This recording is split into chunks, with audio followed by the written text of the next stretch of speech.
hacer la presentación de una novela siempre es agradable. Es más, para mí supone un gran placer, puesto que los libros y la lectura han sido una constante a lo largo de mi vida. Por eso presentar un relato como el de hoy, realizado por una joven escritora, Verónica Martínez Amat, pues resulta a la vez una satisfacción y una acción de animación a la lectura, de la verdadera y útil animación lectora, pues considero que tanto para hacer lectores como para perpetuarlos en ella como hábito cotidiano, lo mejor es un buen libro, un relato que enganche, que llegue a cumplir las expectativas lectoras de cualquier persona que se adentre en la lectura de un libro. Y este es el caso de la novela que hoy presentamos, El paso de los españoles, y que es la ópera prima de la autora como novelista, que, aunque sabemos que anteriormente ha escrito varios relatos, cuentos y narraciones breves, con bastante éxito, por cierto, y de hecho, bueno, pues algunos que otros galardones ha obtenido en diversos certámenes, pues esta constituye su primera obra editada. También sabemos que todo empezó a partir de un viaje que realizó Verónica a Escocia, en el que conoció un paraje al que se le conocía allí, popularmente, en la zona, como el paso de los españoles. Aquel descubrimiento despertó en ella un interés tal que la llevó a documentarse ampliamente y a escribir este relato. Se trata, pues, una novela histórica, en la que su autora fusiona una imaginaria historia de tinte romántico con toda una serie de hechos reales que sucedieron en la Escocia del siglo XVIII y que responde a la idea de que la novela histórica, por su naturaleza híbrida, constituye un hiato entre la ficción y la historia. Este es el caso en el que la novelista Verónica Martínez compagina en su relato dos tareas originariamente separadas, la del literato y la del historiador, y que une en una sola. Tal como decía Aristóteles, el historiador narra lo que ha sucedido y el literato lo que podría suceder. Generalmente en toda novela histórica se entremezclan acontecimientos verídicos que describen momentos auténticos del pasado con otros de ingredientes irreales fruto de la imaginación del autor. En este caso, su autor ha elegido como escenario en el que se desarrolla la acción de sus personajes la convulsa Escocia occidental de aquellos años, de las primeras décadas del siglo XVIII. Un marco histórico que se desarrolla en torno a la batalla de Glenside, que fue un enfrentamiento armado sucedido el 10 de junio de 1719 en la cañada que lleva el mismo nombre, en donde las fuerzas reales británicas derrotaron a un contingente de tropas formadas por varios clanes escoceses jacobitas, junto con un grupo de infantes de marina españoles. Este contingente, formado por españoles y jacobitas, perseguían diferentes motivos, con sus diferentes motivos perseguían un único, que era derrocar del trono inglés al rey de Hannover, a Jorge I de Hannover, y sustituirlo, o mejor restaurar en el trono al pretendiente de la casa Estuardo, Jacobo III. Fue entonces cuando, tras este trágico enfrentamiento, el lugar del que hablábamos tomó el nombre del Paso de los Españoles. Así es que, contextualizando históricamente un poco la novela, porque para mí es la base de ella, les diré que la razón de la presencia de las tropas españolas en territorio inglés y en tan dramático acontecimiento venía ya de atrás. Esto es, tras el Tratado de Utrecht, por el que se ponía fin a la Guerra de Sucesión, España reconocía a Felipe V como rey, pero cediendo territorios importantes como los Países Bajos, Nápoles, Cerdeña, Menorca y Gibraltar. Además, también había perdido un gran peso político, o gran parte de ese peso político que tenía en Europa, y pasaba a ser una potencia menor en el continente, además de perder su papel como principal potencia en el Mediterráneo occidental. Dicho papel había pasado entonces a manos de Gran Bretaña, la nueva potencia marítima emergente que también poseía en ese momento la mayor flota del mundo. Por tanto, si España quería recuperar el poder perdido y los territorios, tendría que enfrentarse a Gran Bretaña, por lo que Felipe V, asistido por su principal consejero, el cardenal Giulio Alberoni, sabiendo que la Armada británica era invencible en alta mar y que cualquier desembarco en la península podía tener consecuencias desastrosas, decidió tomar la iniciativa y llevar la guerra al terreno británico.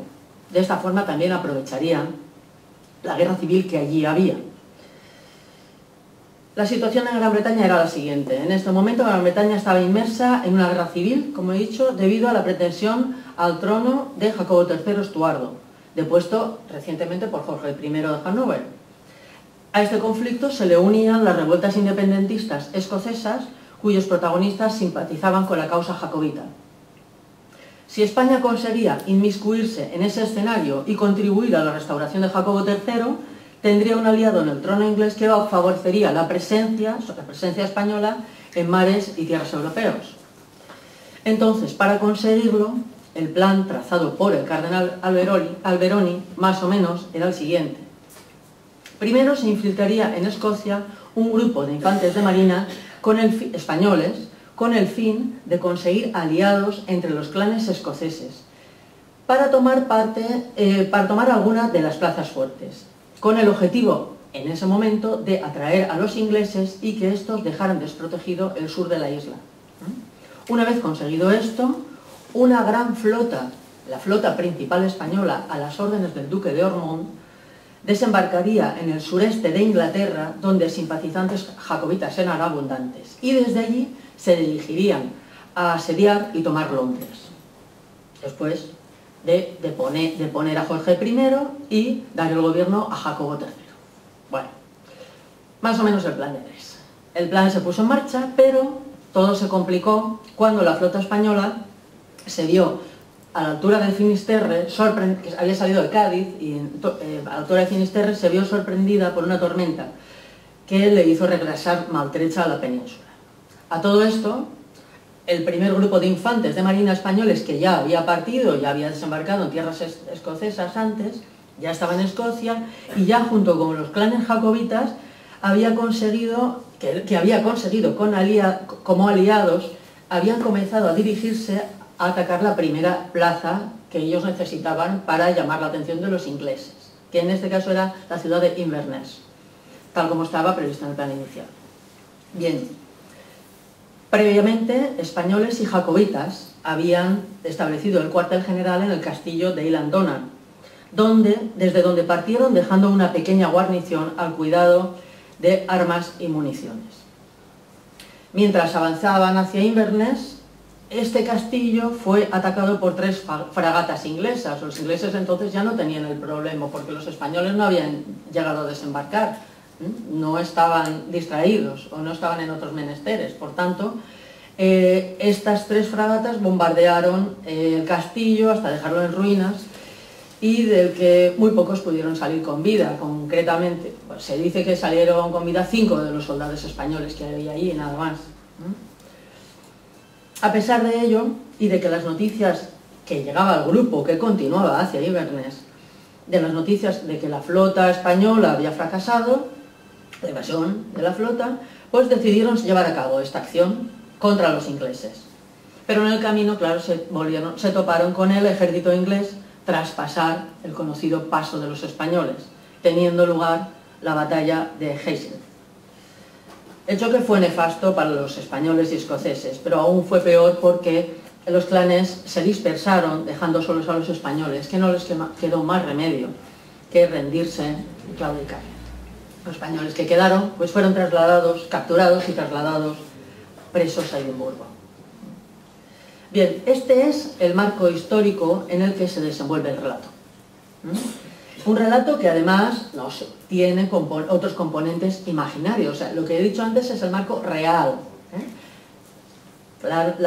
Verónica, la autora, lo que hace es añadirle ingredientes imaginarios, montando una bonita historia de amor, con episodios de intriga, enfrentamientos, etc.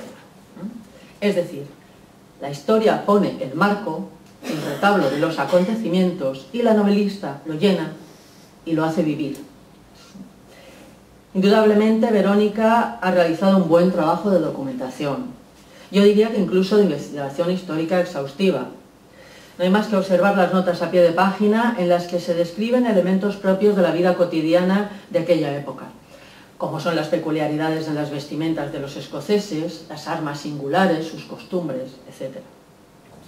Y en la que ella ha construido la trama que se sostiene sobre una base de hechos verídicos, como decía anteriormente, acaecidos en esta historia, en la historia de Escocia del siglo XVIII, en un contexto de luchas, de enfrentamientos, la guerra de sucesión española, los enfrentamientos por la sucesión del trono inglés, los movimientos nacionalistas escoceses y tal, y en las que en ese contexto aparece una serie de personajes de ficción junto a otros reales. Así pues, dentro de este escenario se desenvuelve la historia imaginaria construida por ella, con la particularidad de que se entremezclan estos personajes de ficción, como es el caso de los protagonistas Catriona, Alejandro Andía y sus hermanos, los hermanos de ella, que son los personajes imaginarios, ¿no? Se conjugan con otros personajes que sí existieron en la realidad y que también ella utiliza dándoles el papel en su historia imaginaria, incluyéndolos también como parte de la trama. Es el caso del capitán Bolaño, de la princesa de los Ursinos, del duque de Ormond o del mismísimo cardenal Alberoni.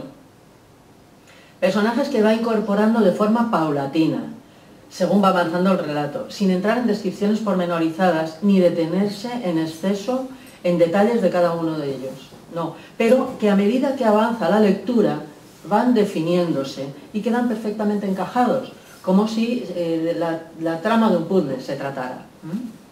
En definitiva, yo diría que van sumándose y poco a poco construyendo un relato entre todos. Para la ambientación, la autora echa mano de la descripción de la naturaleza, de los paisajes escoceses, en los que recrea la atmósfera tan peculiar de aquellas tierras en las que se escriben sentimientos, emociones, pasiones. Pasajes como el que les voy a leer textualmente ahora bien pueden ilustrarles de la delicadeza con que la autora ilustra el ambiente que se vive en un determinado momento de la novela. Le leo textualmente.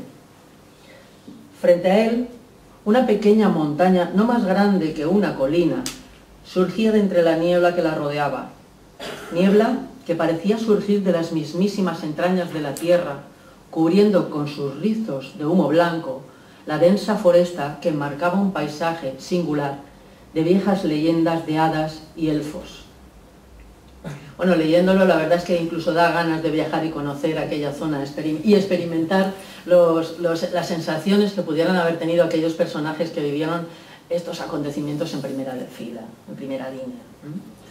Pero bueno, no solamente nos ilustra la atmósfera y el ambiente, sino también Verónica se ha ocupado de escribir y con ello darnos a conocer muchas de sus costumbres, de las costumbres que los núcleos sociales de las llamadas tierras altas mantenían, hechos costumbristas, tradiciones, leyes no escritas que los integrantes de los clanes escoceses habían heredado de sus antepasados, tales como, decía antes, la vestimenta, estas faldas a cuadros y a rayas, cuyo color era distintivo de cada clan, la rivalidad entre los clanes, su sentido del honor y de la identidad y, sobre todo, el orgullo de pertenecer a un determinado clan escocés. Hombres que define muy bien en este párrafo, que también leo textualmente. Dice, hombres rudos y salvajes, por cuyas venas corría la sangre de los antiguos guerreros celtas a los que el honor y el amor por su raza y sus costumbres los llevaba a ser los más temidos luchadores a los ojos de los ingleses.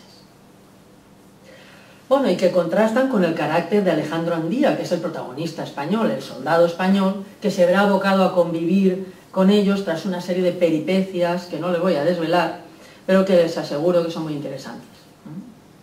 A todo ello hay que sumarle además una buena dosis de intriga, como debe ser, que se desenvuelve en torno a la figura del insidioso cardenal Alberoni, quien, movido por su ambición desmesurada, por sus ansias de poder, urde una trama a su favor para obtener la información que podría haberle llevado a las más altas cumbres del poder. Como vemos, Alberoni es uno de esos personajes que hablábamos antes del mundo real. De hecho, fue un eclesiástico y político italiano que estuvo al servicio de los monarcas borbones españoles, de los borbones de España de la época, ¿no? Y que Verónica rescata de la realidad para introducirlo en su novela y darle un protagonismo y conjugarlo con el resto de los personajes, ¿no? En definitiva, en mi opinión, El paso de los españoles es una novela bien construida, en la que la autora no busca largas descripciones porque su narración va descubriendo poco a poco ambientes, personajes, situaciones, paisajes, y todo ello presentándolo como imágenes. Y además en la que se aprecia un exhaustivo ejercicio de selección de las palabras, utilizándolas adecuadamente en cada momento. Además, a mi entender, esta novela bien pudiera adaptarse a un guión cinematográfico, pues es un texto que puede transformarse en imágenes y que tiene todos los ingredientes necesarios para serlo. Personajes, escenas, antagonistas, meta, conflicto, ritmo, etc. Es, por tanto, una novela correcta, de las que da gusto leer. Un buen relato que estoy segura será del agrado de todo lector que se adentre en sus páginas y que no solo quiera viajar en el tiempo, que lo conseguirá, sino también disfrutar con una buena lectura. Y para terminar, ya quiero recordar unas palabras de mi admirado Jorge Luis Borges, que decía refiriéndose a los libros. Decía: de los diversos instrumentos inventados por el hombre, el más asombroso es el libro. Todos los demás son extensiones de su cuerpo. Solo el libro es una extensión de la imaginación y de la memoria. Por mi parte, ya no me queda más que animar a Verónica en esta nueva faceta suya y desearle éxito en esta novela, y con las que estoy segura que en el futuro publicará, porque pienso que tiene madera de buena escritora. Enhorabuena y muchas gracias.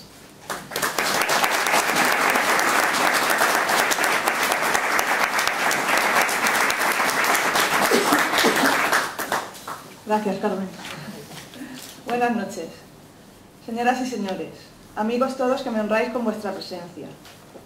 Quisiera deciros muchas cosas esta noche, pero como autora primeriza que soy, he preferido poneros en situación y explicaros el porqué del nacimiento de esta novela y desvelaros parte de su contenido.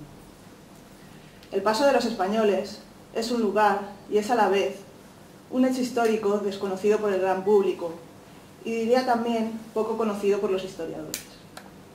No conozco nada escrito sobre este acontecimiento que contenga con amplitud y precisión lo que aconteció allí en el siglo XVIII y bajo el reinado de Felipe V, entre las tropas escocesas y españolas que se coaligaron para derrotar a los ingleses.